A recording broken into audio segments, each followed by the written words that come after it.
Bueno, buenas tardes.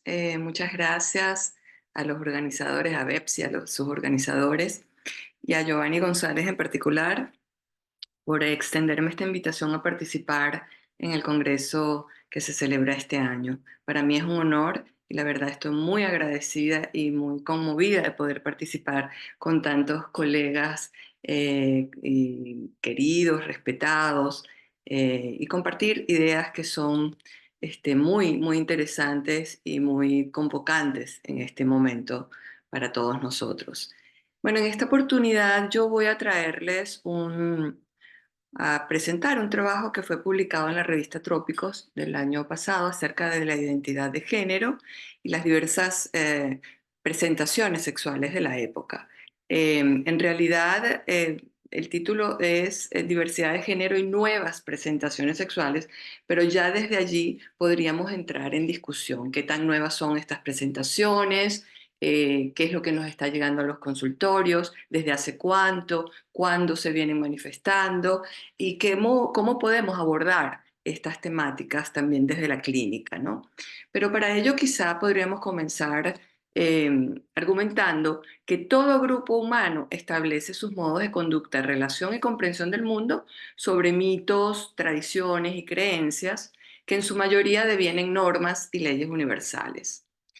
Estas suelen ser de carácter específico y de vigencia temporal en virtud del peso que poseen las impresiones del espíritu de la época, ese dichoso zeitgeist, y los cambios sociales que ellas provocan. Al respecto, sostiene Derrida que numerosas mutaciones andan en curso. El psicoanálisis no escapa a estas influencias, por lo que es necesario pensar el reconocido malestar sexual del individuo a partir de la herencia conceptual freudiana y postfreudiana, pero sin apegos dogmáticos, también en transformación, en reelaboración, mediante articulaciones innovadoras para la comprensión de las actuales combinatorias sexuales.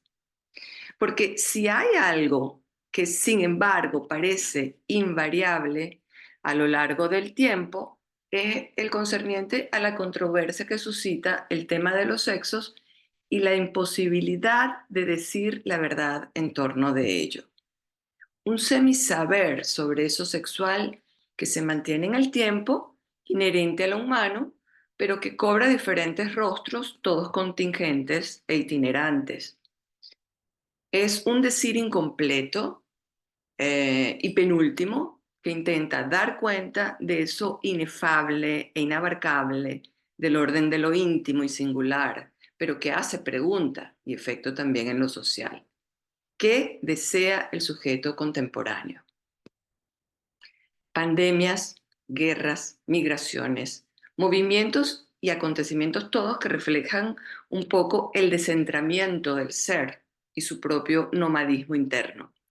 Eso que migra dentro de nosotros mismos en extimidad. Entonces, ¿cómo aproximarnos a las modalidades de goce del sujeto de hoy? A sus procesos identitarios, a las construcciones de género y sus diversidades. ¿Qué podemos aportar nosotros, psiquiatras, psicólogos, psicoanalistas, psicoterapeutas en general, para la comprensión de estas complejidades? La tormenta ha estallado. La crisis trans está entre nosotros, declaró, alarmado, Jacqueline Miller en 2021, un poco en respuesta a la conferencia de Paul Preciano, Yo soy el monstruo que os habla, informe para una academia de psicoanalistas. Esta conferencia fue dictada ante un dividido auditorio de psicoanalistas de la Escuela de la Causa Freudiana de París en 2019, pero Paul Preciado lo publicó en 2021. Pero es así. Se trata de una tormenta, es un estallido. Algunos lo han llamado moda, un estilo de vida. Y la verdad que vive la población trans sí es muchas veces una tormenta, que invade su ser y amenaza su sobrevivencia. No es en nada una elección voluntaria, ni un capricho pasajero, propio de los tiempos que corren. Es una estrategia de supervivencia, como lo afirma Patricia Gerovici. ¿Qué ha venido sucediendo en los últimos 40 años? Jane Flax ha llamado polisexualidades a estas variedades que trascienden las tradicionales categorías binarias, patriarcales y heteronormativas, pero que también las incluyen. Su aproximación es desde una necesaria deconstrucción no abolicionista. En momentos de aperturas y acogidas que avanzan al tiempo que se recrudece el rechazo y el retroceso en algunos sectores y sociedades, la ley contra el aborto, la prohibición de clases sobre género, de usar la palabra gay, del aumento de terapias reconversivas, de el rechazo a veces para la adopción por parte de parejas homosexuales, del matrimonio igualitario, avances, conquistas que se vinieron dando, pero que en algunos sectores, algunos países, ciudades, regiones, hemos retrocedido, por lo menos aquí en los Estados Unidos.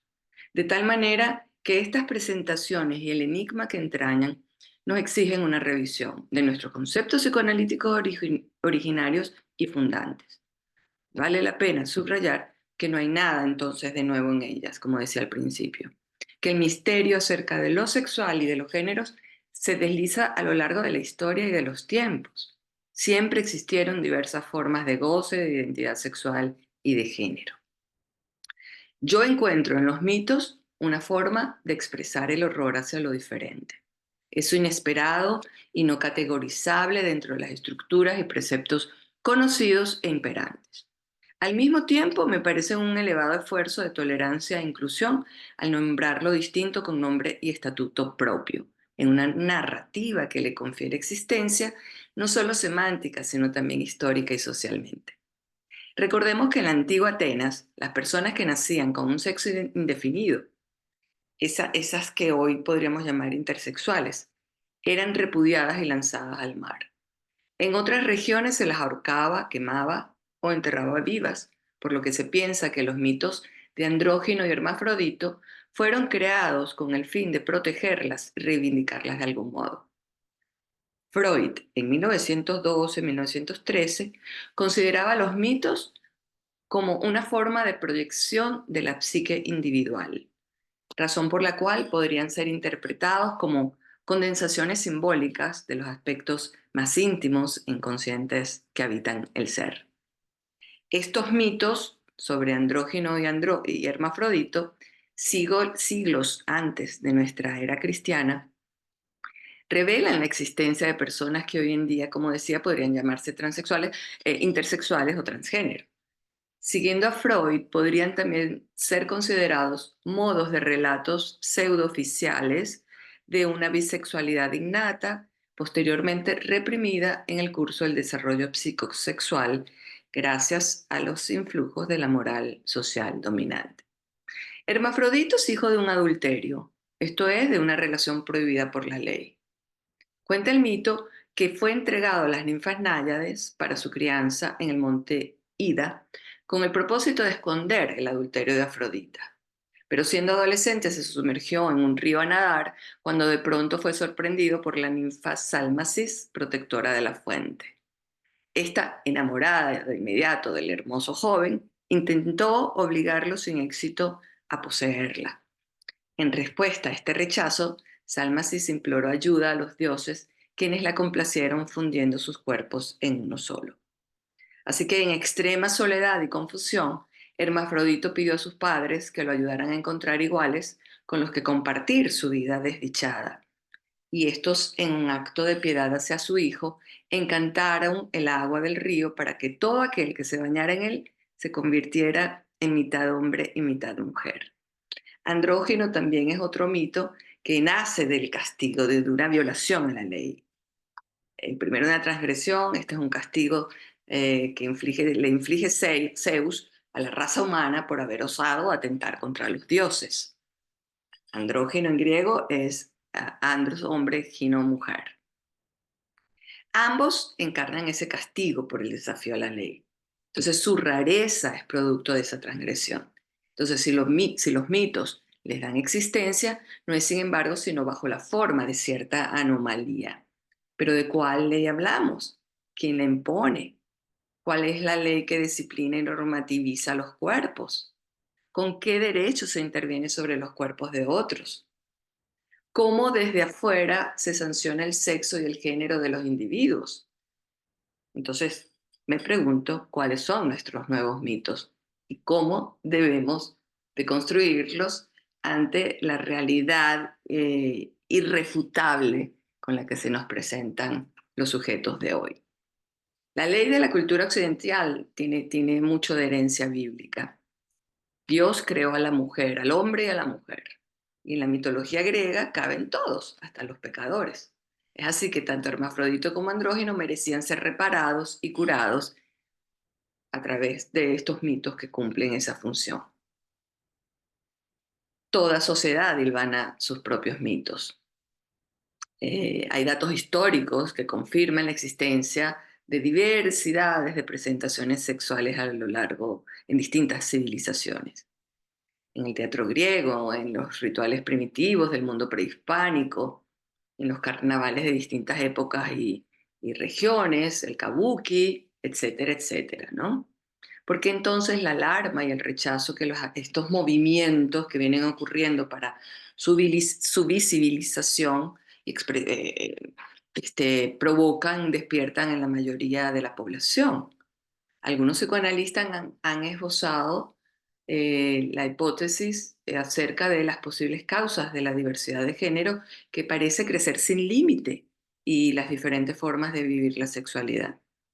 Entre una de ellas, de las hipótesis, encontramos el concepto del desfallecimiento del nombre del padre, como un problema que caracteriza las últimas décadas y que da paso a trastornos narcisistas y perturbaciones tanto en la identidad de género como en la elección de objeto sexual y otras multiplicidades de problemáticas en la psique y en el sujeto.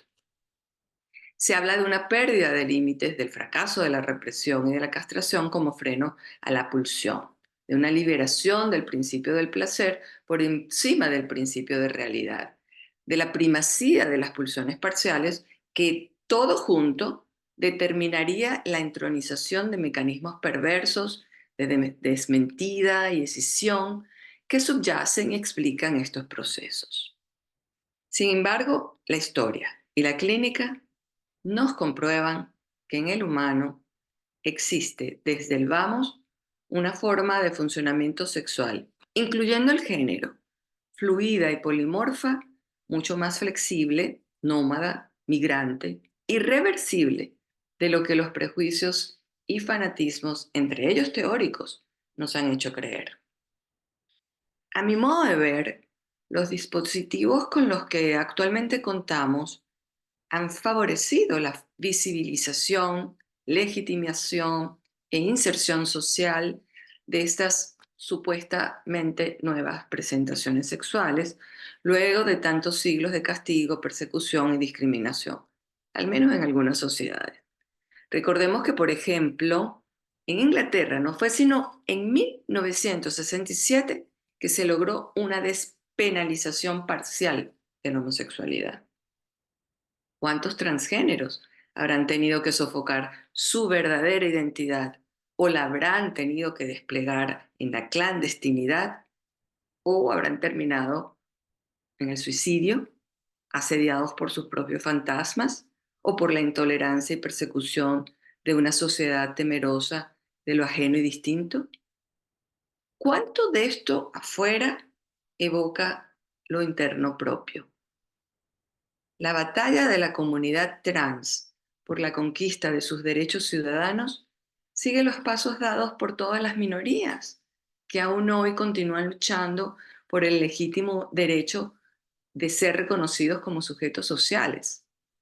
Además, la utilización de la palabra minoría, incluso, no es más que otro recurso para seguirlos ignorando, excluyendo y discriminando.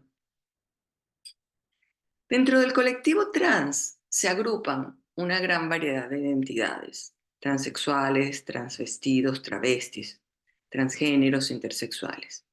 El término travestismo fue introducido hace ya más de un siglo, 1910, por el investigador Magnus Hirschfeld, quien desarrolló la teoría del tercer sexo y defendió ya en esa época los derechos de los homosexuales. En la revista de sexología que él mismo funda en 1908, escribe sus primeros artículos sobre el tema que luego publicará en su libro La Transvestiten, no sé cómo se pronuncia, que está aún sin publicar en castellano, que tiene que ver con el travestismo.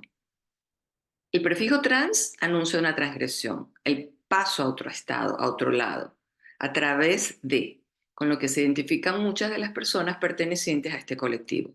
Pero pese al incremento del mismo y al intento de homologación basado en la idea de abolir toda clasificación dentro de las viejas categorías que algunos viven y perciben como discriminatorios, otros sectores se resisten a la unificación defendiendo la especificidad de cada una de estas variantes de género.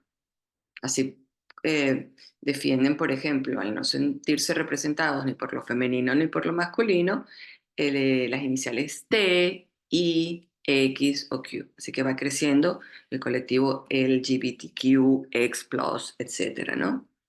John Money, 1956, psicólogo y médico neozelandés, estudiando hermafroditas, a quienes se les había practicado correcciones quirúrgicas, introdujo el concepto de género para establecer la diferencia entre el sexo anatómico y la percepción que cada quien tiene de sí mismo como un resultado de una influencia cultural. Pero no es sino hasta 1964 cuando el psicoanalista Robert Stoller, estudiando los trastornos de identidad sexual en las personas en las que se observaban ciertas fallas en la asignación sexual, desarrolla este concepto de género para explicar la influencia de las adjudicaciones socioculturales en la adquisición de la identidad masculina o femenina, en independencia de los genitales biológicamente heredados. Este autor propone una distinción conceptual entre identidad sexual e identidad de género, entendiendo esta última como una construcción simbólica e imaginaria mediada por el desideratum sociocultural. Judith Butler, en 1990, definió el género como una manera o un proceso de interpretación del cuerpo. Esta filósofo controvertida y polémica ha puesto el género en disputa, desesencializando sexo y género, asumiéndolos, por el contrario, como construcciones subjetivas producidas por los dispositivos de género dominantes. En este punto coincide con los autores anteriores, pero lo novedoso en ella es que ofrece una perspectiva mucho más dúctil al observar que en el proceso de construcción del género, este no sigue una trayectoria única, coherente, consistente o unívoca, y que no es una categoría estática, inmutable y predefinida, como si una construcción móvil y variable. Es la que propone la reversibilidad de la identidad de género tanto como la elección de objeto, no como instancias fijas, ¿no? O predeterminadas, por supuesto. Ahí se deja oír en ella una voz Foucaultiana, aunque este autor no tomara en cuenta la temática del género en sus investigaciones sobre el cuerpo, la sexualidad y el impacto que sobre ellos tienen los discursos imperativos sociales. Ahora bien, en el campo del psicoanálisis contemporáneo encontramos a Sylvia Bleichmar, o en ella, una postura crítica, autorreflexiva, revisionista de estas problemáticas y las formas tradicionales y ortodoxas de pensarlas en nuestra disciplina. Ella señala ya en 2014, en primer término, que la identidad preexiste de manera fantasmática en las formas en las que el cuerpo se precipita. Dice textualmente, abro comillas, es del orden simbólico, nunca, nunca del orden erótico o erógeno. Aún antes del género, ya el sujeto tiene un lugar instituido dentro de un sistema. Esto es muy importante, ¿no? En cuanto a la relación género y elección de objeto, afirma que ha sido una limitación considerar las ambigüedades en la determinación del género como ambigüedades en elección de objeto. Todo lo cual se instalaría antes del reconocimiento de la diferencia anatómica de los sexos. Deja entrever la dependencia de identidad de género y elección de objeto. Su clínica con niños travestis y transexuales le permitió arribar a distintas conclusiones sin descuidar la singularidad de cada uno de los casos. Es así como logró diferenciar los casos que se manifestaban antes del descubrimiento de la diferencia anatómica de los sexos como de aquellos que ocurrían después del encuentro con esta diferencia. Los primeros, para ella, estarían ligados a déficits narcisísticos y serían un intento de solución a través de una búsqueda de recubrimientos yoicos, mientras que los segundos resultarían del atravesamiento de la castración y la contradicción entre el género y el sexo. Interesante es apreciar cómo más que el género lo que está en juego es la constitución subjetiva, por lo que la autora apostó en algunos casos con sus pacientes niños a poner en concordancia el cuerpo biológico con el cuerpo representado en aras de lograr una mayor integración psíquica. Todo esto nos lleva a preguntarnos acerca de uno de los pilares fundamentales de la teoría psicoanalítica: el encuentro con la diferencia anatómica de los sexos y sus consecuencias psíquicas. Freud bueno, publica en página 185 de ya 1914, sostenía que la diferencia morfológica tiene que exteriorarse en diversidades del desarrollo psíquico. Pero hay un ser, una persona, antes que el género, como lo establece y lo propone Sylvia Bleichmer. Así que podríamos otorgarle otro valor, otro peso, ¿no?, a la diferencia anatómica. En este sentido, Emil Sediou-Bleichmer también propone desmitificar al valor atribuido a la diferencia sexual como condición determinante para el establecimiento del sujeto psíquico, no siendo para ella esto lo esencial. Ella asegura que la organización del psiquismo y del sujeto no se reduce a la sexualidad, aunque ésta sea constitutiva y estructurante. Antes de nacer, el infans ya porta la carga proyectiva y deseante de sus progenitores.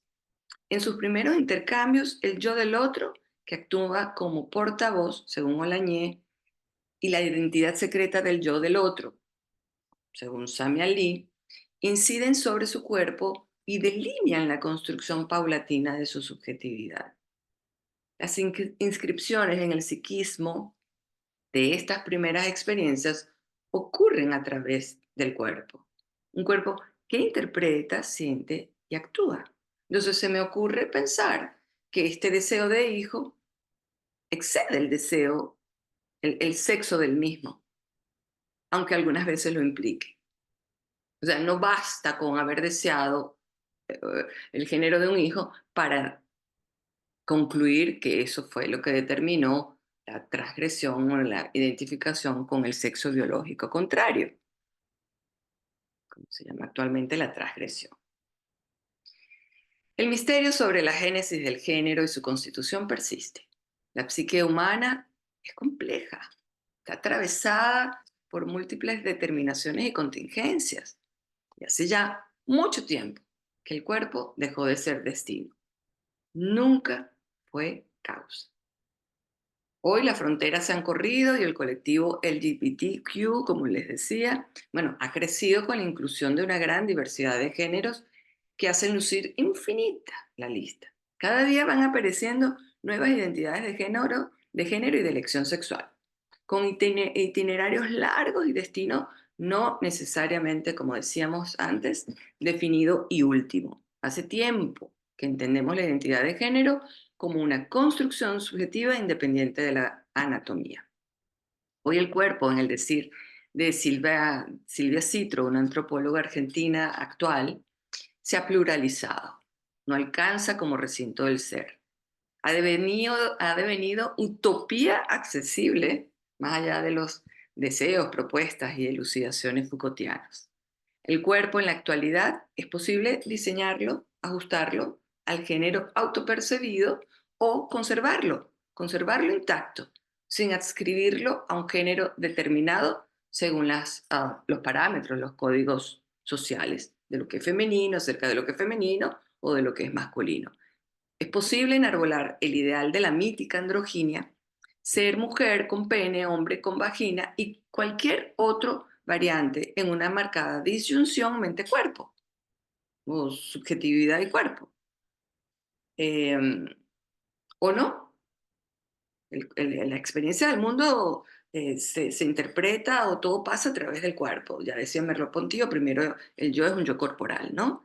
Pero, ¿o no? No necesariamente. Hay una disyunción mente-cuerpo. Quizás sigue siendo el actual un cuerpo que habla y que es hablado, que sigue siendo recinto del ser, que permanece como primera posesión del yo, que está encarnado y que no responde a ninguna anatomía sexual que lo condicione.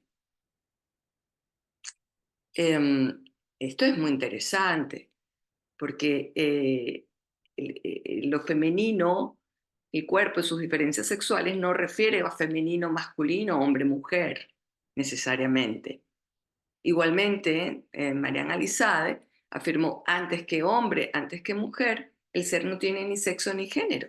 La identidad primaria se construye con el otro semejante que lo refleja en un espacio psíquico primario, arcaico, que no es ni masculino ni femenino y que es simplemente humano. Es esto lo importante. ¿Quién es el sujeto que nos consulta y cómo podemos ayudarlo en su sufrimiento psíquico? Como cualquier sujeto que viene a consultarnos por un padecimiento, con una interrogación, una pregunta acerca de sí. François Héritier, antropóloga heredera, continuadora del pensamiento de Lévi-Strauss, sostiene que se requerirían muchas generaciones para que los efectos de las transformaciones culturales en la subjetividad logren manifestarse y que éstas puedan generar verdaderos cambios psíquicos. Esta autora establece una interesante diferencia entre los sexos en función de la capacidad de fecundación, prefigurada por Freud ya hace mucho tiempo, que sin embargo hoy en día podría ser puesta en entredicho por intermedio de la tecnomedicina y la bioética, porque no nos extrañe que muy pronto la producción de óvulos y embarazos en cuerpos nacidos anatómica y asexualmente masculinos pueda ser viable. Freud mismo, en su artículo sobre la feminidad de 1932 y en un pie de página agregado en 1932-36, y además en ese pie de página, perdón, iba a decir, agregado en 1915 en los tres ensayos sobre una teoría sexual, sostuvo que femenino y masculino eran categorías inciertas para pensar la sexualidad y que éstas debían descomponerse en tres direcciones: activo, pasivo, biológico o sociocultural, subrayando que la identidad no respondía a determinismos biológicos y anatómicos, entendiendo por biológico aquello que no está sujeto a la conformación anatómica, sino a la producción genésica, perdón, óvulos o espermatozoides. En este artículo, él sentó las bases de lo que hoy llamamos diversidad sexual, al postular que no existe vínculo natural entre la pulsión sexual y el objeto al cual ella va dirigida. Desarrolló las distintas modalidades de vínculo erótico que pueden producir los seres humanos y estableció que la sexualidad no deriva de un instinto inevitable, sino en una compleja relación de situaciones inconscientes que tienen lugar en la infancia. Esta pluralización de cuerpos, multiplicación de géneros y de orientación sexual nos obliga a repensar la centralidad de uno de los conceptos más controvertidos y polisémicos en psicoanálisis. Ya no solamente interrogarnos acerca de la diferencia anatómica de los sexos y las consecuencias psíquicas de este encuentro, sino de la diferencia sexual. Nos invita a ir y pensar en un más allá, el goce fálico masculino, no todo femenino, y me lleva a recordar a un último Lacan que alude a un goce otro al referirse al goce en la mujer. En recientes encuentros y diálogos sobre esta temática con psicoanalistas de distintas regiones y esquemas referenciales, me he venido preguntando acerca de cuál es el tipo de diferencia, el de la diferencia sexual. Si el falo como ordenador psíquico y pulsional es una solución fallida, que lleva al sujeto a tener que ubicarse únicamente dentro de dos posiciones, es decir, femenina o masculina. ¿Cómo entenderlo en el caso de las sexualidades disidentes o polisexualidades? ¿Cuáles serían las operatorias o combinatorias presentes en ellas? Ahí se esconde Uidiza una interesante hipótesis compartida por muchos de nosotros respecto a la sexualidad fluida y polimorfa, infantil, preedípica, primaria, que podría aportar una ayuda para la comprensión o una nueva lectura en todos nosotros, que aplica para todos nosotros, los sujetos, independientemente de nuestra identidad de género. Un periodo en el que también se instala la identidad de género, pero independencia de la identidad sexual. El psicoanalista trans norteamericano Griffith Hansberry ha desarrollado un concepto interesantísimo de un espacio psíquico llamado límite transgénero, que no es ni masculino ni femenino, que denomina liminal, al que podemos acceder todas las personas, trans o no, trans o cisgénero.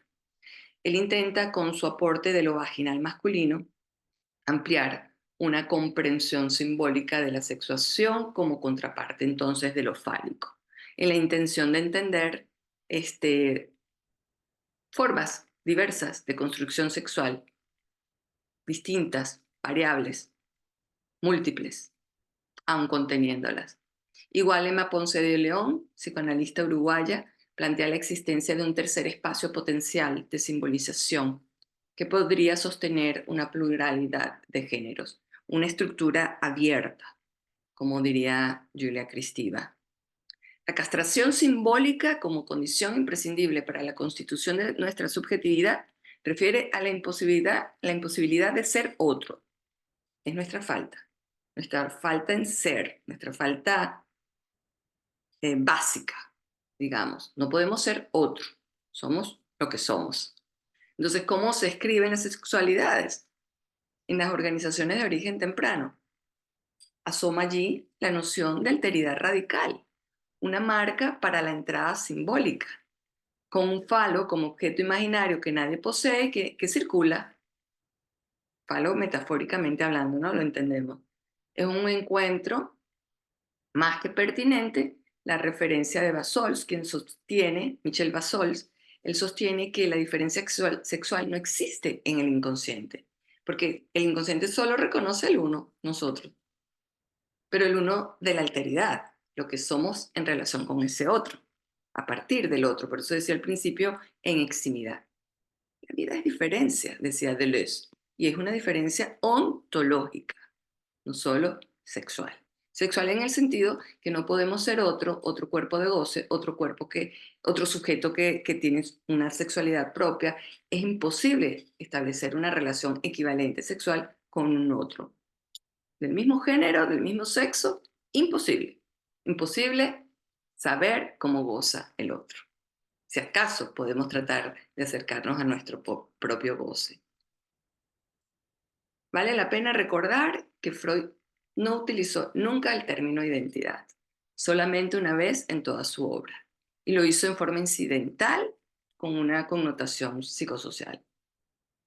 Para el psicoanálisis, el semblante de identidad no es otra cosa que aquello que aparece como efecto del juego articulatorio de los significantes.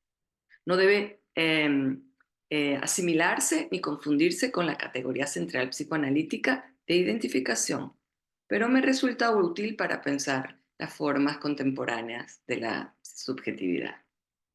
Cuando decía, por ejemplo, que hay multiplicidad de cuerpos, hay personas trans, transexuales que buscan alinear su cuerpo con la percepción, la imagen que tienen de sí, es tan válido como aquellos individuos que no necesariamente eh, procuran un cambio o una intervención corporal, sea con hormonas o con intervenciones quirúrgicas. En ese sentido, es importante el aporte de Miquel Misé, el sociólogo catalán, cuando reivindica la importancia de, de construir la idea de los cuerpos equivocados y asumir el cuerpo que se tiene en distintas formas de asumir la feminidad o la masculinidad. Él mismo se presenta, es interesantísimo, los invito a que lo consulten, consulten sus libros, A la conquista del cuerpo equivocado y otros. Es interesante cómo él mismo se presenta como un hombre trans, igual que Paul Preciado. Paul Preciado sí ha tenido intervenciones, pero un hombre trans sin intervenciones de ningún tipo, aparte de las hormonales. Hoy cada día, entonces, son más las consultas que tenemos relativas a temores y dudas con respecto al género o consultas que nos hacen ya cuando hay una convicción de quién es. Entonces, la importancia es éticamente am, posicionarnos dentro de una posición analítica, respetuosa y de escucha acerca de lo que trae el otro paciente, niño, adolescente, y cada vez son más tempranas las declaraciones, autodenominaciones acerca de la identidad de género. Acompañar al sujeto a la conquista no de su cuerpo, sino de su subjetividad, respetando incluso los pronombres y los nombres autoelegidos. Así que bueno, con esto me despido. Muchas gracias por la invitación nuevamente y bueno, me gustaría poder escucharlos y no sé, ojalá debatir y que esto promueva de alguna manera inquietudes, nuevas ideas, que siempre es el propósito, ¿no? De estos encuentros para seguir aprendiendo de la realidad psíquica y del mundo en el que vivimos. Muchas gracias.